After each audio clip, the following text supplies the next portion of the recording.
One quiet morning, in a forgotten corner of a dusty town where stories were whispered more than spoken, a man named Eli stood alone near a field that had long been abandoned. His coat was patched, his boots worn, and his eyes, though tired, held a quiet determination. He hadn't always been like this. Once, he had dreams, a future, but time and hardship had taken much from him, leaving only silence in their wake. Nearby, tethered to a broken fence, was a horse so thin he looked like a shadow of what he once was. His name was Dusty, and he had been given to Eli not as a gift, but as a cruel joke. The man who handed him over was named Victor, a wealthy young man who had never known struggle.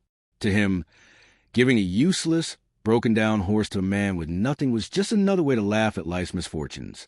But what Victor didn't expect was what came next. Dusty didn't die.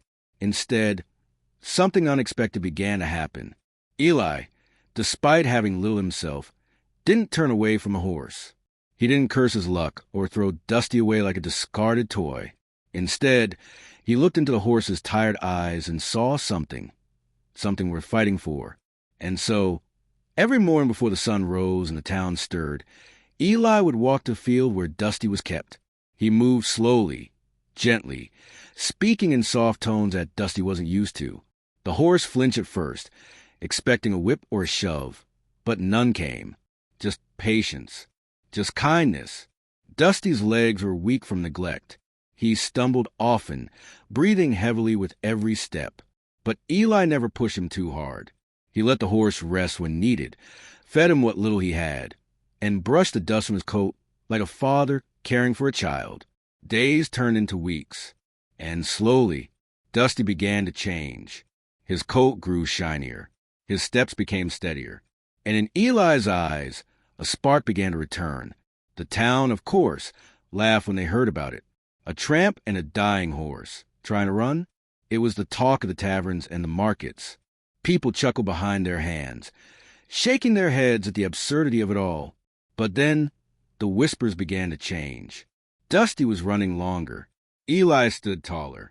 And when they entered the local race, yes, they entered, the crowd didn't know whether to laugh or stare. No one expected them to finish, not even close. But they did. Not fast, not flashy, just steady, step by step, breath by breath.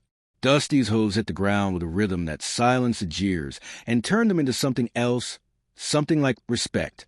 And when they crossed the finish line, last in position but first in heart, the crowd stood in stunned silence. Then, slowly, applause began, not for winning, but for enduring. Victor watched from the stands, stunned. This wasn't supposed to happen. He had given away a broken horse to a broken man as a joke. But now, people were looking at Eli differently, not with pity, not with mockery, but with something close to awe. That night, Victor found himself walking toward the stable where Eli and Dusty stayed. He didn't say much, just asked if there was anything he could do. Eli looked at him for a long time, then nodded. "Yes," he said quietly. "You can listen, and you can teach others what you've learned without even realizing it." In the weeks that followed, everything changed. People came to see Dusty. Children drew pictures of him. Some brought food, others offered help. A local family, moved by what they saw, offered Eli a place to stay, a small stable on their land, and a chance to teach young riders not just how to ride, but how to care, how to be patient, how to love. Eli accepted, not for himself, but for Dusty and for every soul who had ever been told they weren't enough. Dusty became more than a horse. He became a symbol, proof that even the most broken things could be rebuilt, that dignity doesn't come from wealth or status, but from the will to keep going when the world tells you to stop. Eli, once invisible, now stood tall, not because he had won, but because he had shown up again and again with nothing but grit and grace. Victor visited often, at first just to watch, then to learn. He started helping the kids, showing them how to brush a mane, how to speak kindly to an animal that had known only cruelty. He changed, too, slowly like a river carving stone. He stopped looking down on others and started looking up to Eli, to Dusty, to the life that had been waiting for him all along. People talked, not about the race anymore, but about the man and the horse who taught them that strength isn't always loud and victory doesn't always wear a crown. There were hard days, sure. Rain poured, bones ached, old wounds flared. But through it all, Dusty kept moving. So did Eli. Together, they reminded everyone that sometimes the most powerful thing you can do is simply not give up. If this story touched your heart, leave a comment with the word RISE so we know you're here. Hit like if you believe that everyone deserves a second chance. Share this with someone who might need a little hope today. And don't forget to subscribe so you never miss a story that reminds you why we keep going.